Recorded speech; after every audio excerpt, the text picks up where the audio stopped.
ঢাকা শহরের যে কোনো একটা আসনের একজন নারী তিনার শ্বশুর এবার নির্বাচনে প্রতিদ্বন্দ্বিতা করছেন। তো তিনি তার কিছু নেতাকর্মীদেরকে নিয়ে তাদের এক অফিসের ভেতরে, অফিসে না, তার এক বাসায় তারা এক মিটিং করছে। তো সেই মিটিংয়ের ভেতরে এটা কিছু ভিডিও ফুটেজও আমার কাছে এসছে। তো ভিডিও ফুটেজটা সব শেষ তিনি দিতে না করেছেন, কারণ হলো ওইখানে খুব স্বল্প সংখ্যক মানুষ ছিল, আর রুমে সিসি ক্যামেরা ছিল, তারা খুঁজে বের করে ফেলতে পারে যে কোন ভিডিওটা আমার কাছে এসছে। তো ভিডিওটা আর দিচ্ছি না।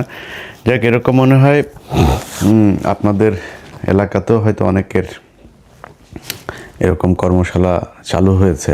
আমরা গেল 2 মাসের ভেতরে যদি নাকি বিএনপির কিছু লোকজনের আঞ্চলিক উঠান বৈঠক, নিজস্ব ঘরোয়া মিটিং, এমনকি জনসভার ভেতরে আমরা বক্তব্য দিতে শুনেছি যে এই নির্বাচনে ধানের শীষের বাইরে যদি কেউ যায় তাহলে তারা এই করবে সেই করবে, সরাসরি হুমকি দিয়ে করা হয়েছে।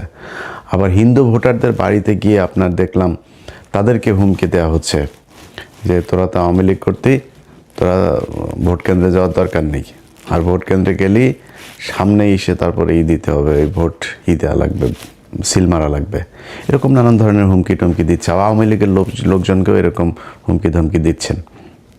তো এইসবের প্রেক্ষিতে একটা মানে কনক্লুশনে আসা যায় যে বিএনপি চেষ্টা করবে যে তারা নির্বাচনের দিন ভোট কেন্দ্রে নানান ধরনের কারচুপি করার, জোরপূর্বক মানুষকে সিল মারতে বাধ্য করা। তো বাংলাদেশের মানুষের কাছে আমার অনুরোধ থাকবে যে আপনাদের এই দেশের প্রতি অনেক দায়িত্ব আছে। ধরেন আপনি আমেরিকাতে যদি বা পশ্চিমা যেসব দেশের আপনারা অনেক ভিডিওতে সুন্দর সুন্দর শহর দেখেন, এখানে মানুষ অনেক দায়িত্ব পালন করে তার হাতে। কারণ আমি নিজেও ঢাকা শহরে যখন ছিলাম, পানির বোতল দিয়ে পানি খেয়ে ধরেন পানি শেষ হয়েছে, সেটারে ফুটবলের মতো লাথি মেরে আরেক দিকে ফেলে দিয়েছে। চকলেটের খোসা, সিগারেট, এইসব। তো এটা খুবই সহজ একটা জিনিস। হাতের কাগজ, বিশেষ করে পলিথিন জাতীয় যেসব জিনিস আছে সেগুলো আমরা কিছুই মনে করতাম না, চিপসের প্যাকেট। তো এটা এখানকার পশ্চিমা দেশের যেখানে সুন্দর সুন্দর শহর দেখেন, দেশ দেখেন, তারা এটা করে না। তাদের রাস্তার মোড়ে মোড়ে আপনার ডাস্টবিন আছে, সেখানে মানুষ নির্দিষ্ট জায়গায় ময়লা ফেলে। মানুষ ইচ্ছা করেও মানে এই আশেপাশে মন চাইলেই কোনো জায়গায় আপনার কাগজ ফেলে দিল, পলিথিন ফেলে দিল, পানির বোতল ফেললো, এটা তারা কখনোই করে না। এবং এটা যদি কেউ করেও সেটা তার দিকে এমনভাবে তাকানো হয় যে এটা খুব মানে চিড়িয়াখানার একটা বাদর, তার দিকে মানুষ তাকিয়ে আছে। সো আপনাদের অনেক দায়িত্ব আছে। আপনার এই দেশ যদি আপনার এই যে বর্ষার সময় পানি বন্দি হয়, আপনার নিজের ফেলা কাগজ, আপনার নিজের ফেলা পলিথিন, আপনার নিজের ফেলা চিপসের প্যাকেট, বোতল, এগুলো গিয়ে তারপরে ম্যানহোলের ঢাকনা বন্ধ হয়, তারপরে পাইপ বন্ধ হয়ে সেখানে আপনার পানি আটকায়।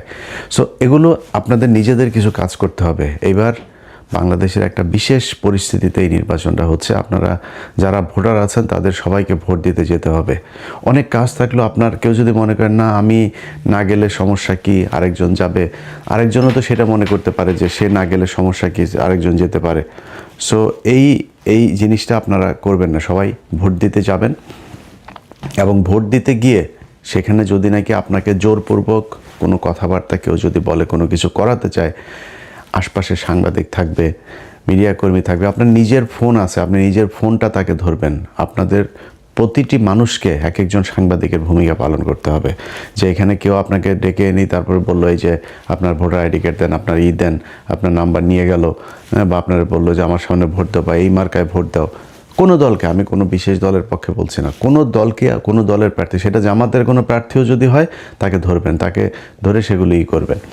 আচ্ছা, নির্বাচনের দিন আমার যেই ইমেলটা আপনাদের কাছে আছে 15 minutes BD, আমি স্পেলিং করি আপনার 15minutesbd@gmail.com, 15minutesbd.com @gmail.com। এখানে আপনারা গুরুত্বপূর্ণ ভিডিও নির্বাচনের দিন পাঠাতে পারবেন।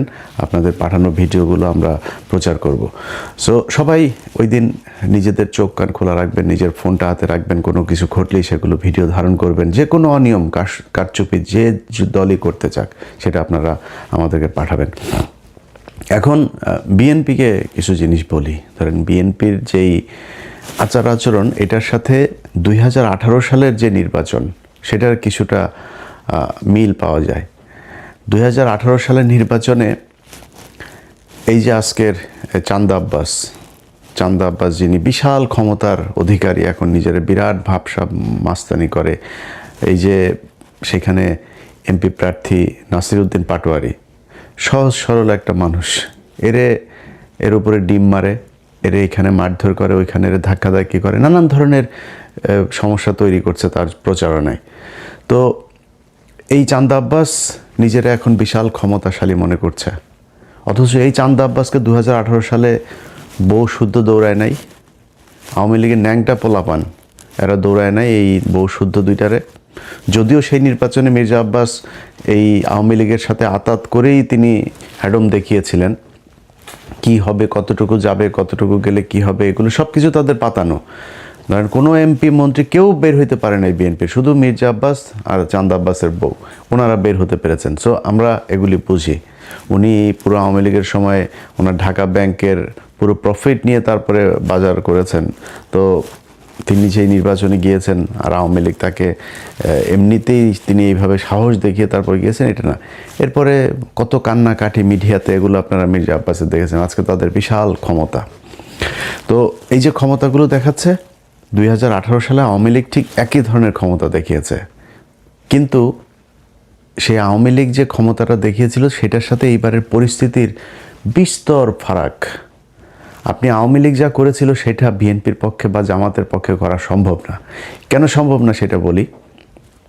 ধরেন 2018 সালে বিএনপির যে প্রার্থীরা ছিল তাদের নির্বাচনে নিয়ে আসা হয়েছিল মূলত পার্টিসিপেটরি একটা ইলেকশন হবে, ইনক্লুসিভ একটা ইলেকশন হচ্ছে, এটা ইন্টারন্যাশনাল মিডিয়াকে দেখানোর জন্য, যারা নির্বাচন অবজারভার যারা আছে তাদেরকে দেখানোর জন্য, তারপরে বিভিন্ন সংস্থাকে দেখানোর জন্য যে এই যে দেখো সবাই নির্বাচনে অংশ নিয়েছে। এবং তাদের সাথে এক রকমের এই যে মির্জা ফখরুল, তারপরে এই যে ডক্টর কামাল, 73-এর চোরাই এমপি, তারপরে হইল গিয়া এই যে গামছা ডাকাত, ওই যে কাদের সিদ্দিকী, তো এই কাদের সিদ্দিকী টিদ্দিকী, এগুলো সব মিলে আওয়ামী লীগের সাথে একটা কনস্পিরেসি করে তারপর বিএনপিকে নির্বাচনে নিয়ে গেল।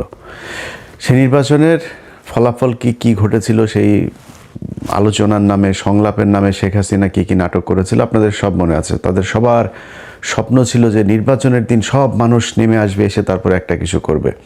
বিএনপির এমপিরা, বিএনপির মনোনয়ন প্রার্থী যারা প্রার্থী ছিল, সেই প্রার্থীরা জামাত ইসলামকে বলেছিল যে তাদের নিবে না, চেতনা, সেই চেতনা দেখাইতে যায় এই যে গামছা কাদের আর হইল গিয়া কামাল চোরা, এদের সাথে মিলে তারপর চেতনা দেখাইতে গিয়া জামাত ইসলামকে বাদ দিয়ে দিল। জামাত ইসলামকে বাদ দেওয়ার পরে সে নির্বাচনে দাঁড়াইতেই পারে নাই। মানে গণফোরাম এই কামাল চোরার আর ওই গামছা কাদেরের দলে এদের পরিবারের মানুষ ছাড়া তো আর কেউ নাই। তো সেই দলের লোকজনের নিয়ে আপনি রাস্তায় দাঁড়াবেন কেমনে? একটা মিটিং হইতো একটা জনসভার মঞ্চে, আরে সেখানে ডক্টর কামাল শেখ মুজিবের কথা বলে, শেখ মুজিবের বয়ান, পুরো আওয়ামী লীগের বয়ানই করে, মুক্তিযুদ্ধের বয়ান। তো মুক্তিযুদ্ধের বয়ান বললে জিয়াউর রহমান নাই মুক্তিযুদ্ধে, জিয়াউর রহমানের দলের স্টেজে উঠা তারা আওয়ামী লীগের করে দিয়ে এসেছে। এই হলো বিএনপির সেই সময়ের বুদ্ধি এবং বিএনপির সাহস, এটা করে নির্বাচনে গেল। তো আওয়ামী লীগ যে কারণে তাদের এই দৌড়ানিটা দিতে পেরেছে সেটা হলো বিএনপির লোকজন তখন সবাই এক একজনের নামে 200-400 করে মামলা ঘাড়ে। তো তাদেরকে ওই গেলে এসপিরা বলে দিত যে স্যার এই এসেন না, এলাকায় এসেন না, আসলে কিন্তু গ্রেপ্তার করা হবে, আমার উপর থেকে নির্দেশনা আছে, আসলেই গ্রেপ্তার করা হবে। তো এমপিরা কেউ যাইতো না। অনেক এমপির সাথে কথা হইতো। এই যে আজকের ধরেন এই যে দুলু ভাই নিজেও এইটার ভিকটিম। বহু মানুষ এই যে আজকে ইস্যু করে দেশ ভাষায় ফেলার আমাদের চুয়াডাঙ্গার দুদু ভাই, হ্যাঁ, তারপরে আরও লোকজন আছে, যাই হোক, তো কেউ যাইতে পারে নাই, সবার অবস্থা একই ছিল। এখন ওই সময়ের পুলিশ আপনারে মামলার জন্য খুঁজছে।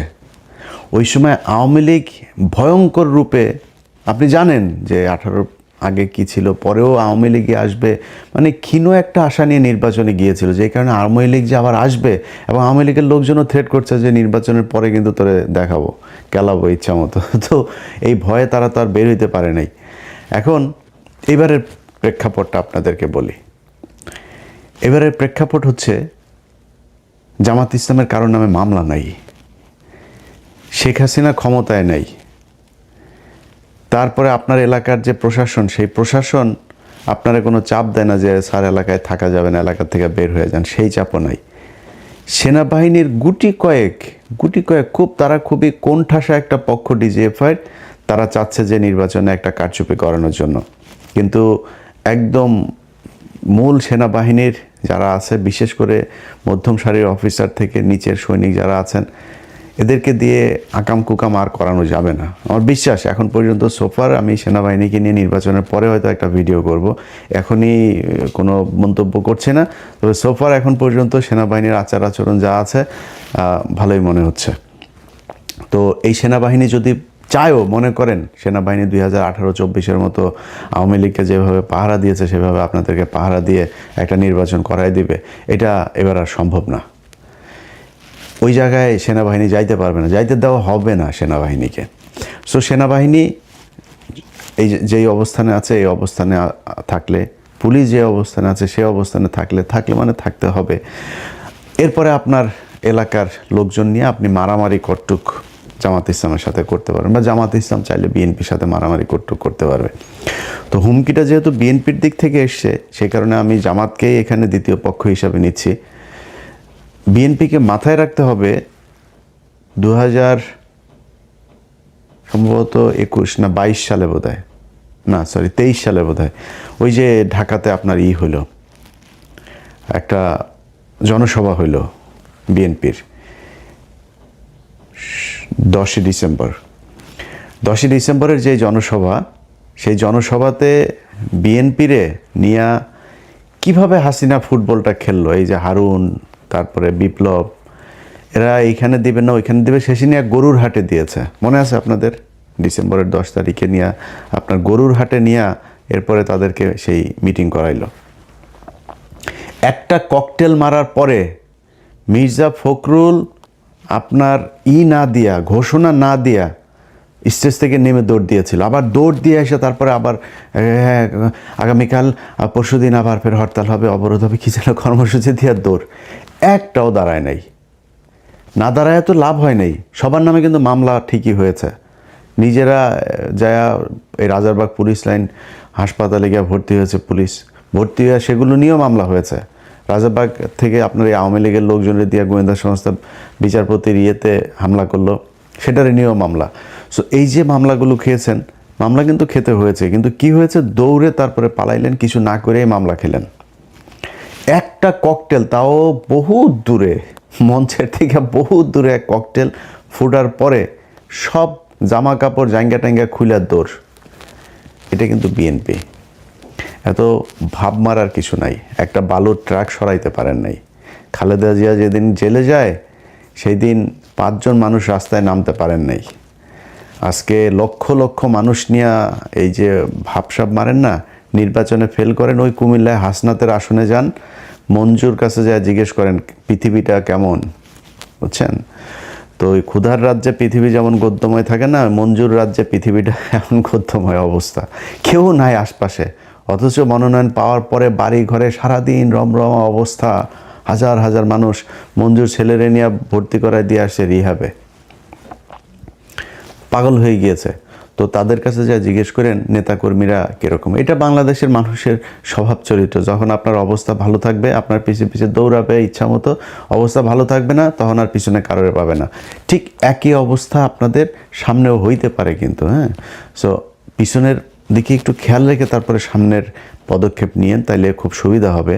আগে বালুর ট্রাক সরাইতে পারেন নাই, নির্বাচনের দিনে 2018 সালে মাঠে আসতে পারেন নাই আওয়ামী লীগের প্যাদানির ভয়ে, সেই ব্যক্তিরা এখন এত ভাব মাইরা কথাবার্তা বলবেন আর জামাত ইসলাম বসে বসে লেমন চোষ খাবে, এটা মনে করার কোনো কারণ নাই। আওয়ামী লীগে এই জামাত ইসলামকে আপনার করতে হলে যেই পরিমাণের শক্তি আপনার প্রয়োজন, ওই পরিমাণের শক্তি আপনার নাই। জামাতি আপনাদের এইটার ইয়ের পরে জামাতের এক ক্যান্ডিডেটের সাথে কথা হচ্ছিল, দীর্ঘদিন জেল খেটেছেন সেই ক্যান্ডিডেট, তারপরেও তাদেরকে নোয়ানো যায়নি। তো আমি তারা বলার পরে ভাই আমার বলতেছে যে ইলিয়াস ভাই আপনি টেনশন করেন না, পাছার চামড়া লাল করে দেওয়া হবে এবার যদি ভোট কেন্দ্রে কেউ আকাম কুকাম করতে আসে। বহুত পরিকল্পনা নিয়ে তারপরে জামাতে ইসলাম মাঠে আছে, তার সাথে সাধারণ মানুষ, সাংবাদিক, প্রশাসন সবাই আছে। এইখানে যায়া আকাম কুকাম করে তারপরে ভোট জোর করে নিয়ে চলে আসবেন এটা মনে করার কোনো কারণ নেই। এই চিন্তা থেকে বের হইয়া কি করা যায় সেই চিন্তা করেন, কেমনে জিতা যায়, অন্য কোনো রাস্তাঘাট যদি থাকে ওই দিক থেকে চিন্তা করে আসেন। এই এমনে জোর করে তারপরে করবেন এটা মনে করার কোনো কারণ নেই। আর সব শেষ প্রশাসনের ভাইদেরকে বলি, প্রশাসনের কিছু কিছু লোকজন এই আজকে দেখলাম যে সালাউদ্দিনের স্টেজে এক জজ সাহেব আপনার দাঁড়ায় আছে। আপনার তো এনে কাজ নেই ভাই, আকাম কুকাম জাউরামি আওয়ামী লীগের আমলে বহুত করছেন, আর জাউরামি করতে যায়েন না। এর বাইরে কিছু পুলিশের এসপি, কিছু ডিসি আছেন, যারা যারা মনে করছেন বিশেষ কোনো দল ক্ষমতায় চলে আসছে। আমরা কিন্তু এখনও ওইভাবে মাঠে নামি নেই। আমরা মাঠে নামবো 10 তারিখ রাত 10টায়।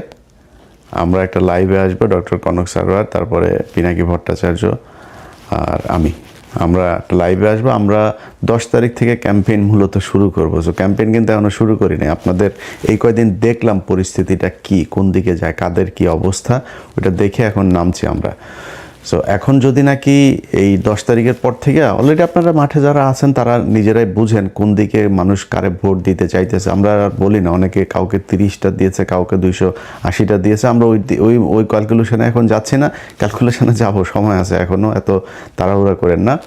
প্রশাসনের যারা মনে করছেন যে কেউ একজন ক্ষমতায় চলে আসে এটা মনে করে তারপরে লুঙ্গি ধরে পেছনে পেছনে পা চেটে পোঙা টোঙা চেটে তারপরে পেছনে পেছনে ঘুরছেন, এই পোঙা চাটা যেগুলি আপনার এই প্রশাসনের লোকজন আছেন তাদেরকে বলবো 5 তারিখে যেই রেহাইটা পেয়েছেন না, এটা সামনের পরিস্থিতি যদি আসে তাহলে ওই রেহাইটা পাবেন না, এই আর সুযোগ আপনাদেরকে দেওয়া হবে না।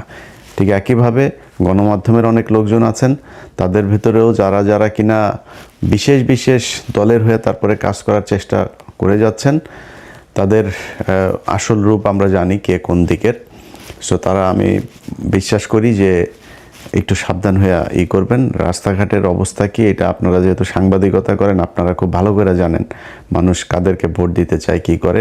মানুষের কাছে জিজ্ঞেস করলে ভাই কোনো কথা নাই, মানুষের কাছে জিজ্ঞেস করলে কথা একটাই, ভাই আমরা এবার চাঁদাবাজে ভোট দিব না। আর এটা বলার সাথে সাথে একটা দল বোঝা যায় যে ভোটটা আসলে কারে দিবে।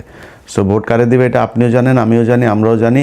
একটা নীরব বিপ্লব ঘটবে, এই দেশের মানুষ ভারতের বিরুদ্ধে রায় দিবে, চাঁদাবাজদের বিরুদ্ধে রায় দিবে, টেন্ডারবাজদের বিরুদ্ধে রায় দিবে, ধর্ষকদের বিরুদ্ধে রায় দিবে, হাদির হত্যাকারীদেরকে যারা সহায়তা করেছে, যারা হাদির বিপক্ষে দাঁড়িয়েছে তাদেরকে রায় দিবে, যারা জুলাই সনদের বিপক্ষে দাঁড়িয়েছে তাদের বিরুদ্ধে রায় দিবে, যারা ভারতের সাথে এই মিলেমিশে ভারতীয় যেসব হ্যাকার আছে তাদেরকে টাকা পয়সা দিয়ে একটা রাজনৈতিক দলের শীর্ষ ব্যক্তির টুইটার অ্যাকাউন্ট হ্যাক করায় তাদের বিরুদ্ধে বাংলাদেশের মানুষ রায় দেবে, এটা আমাদের বিশ্বাস।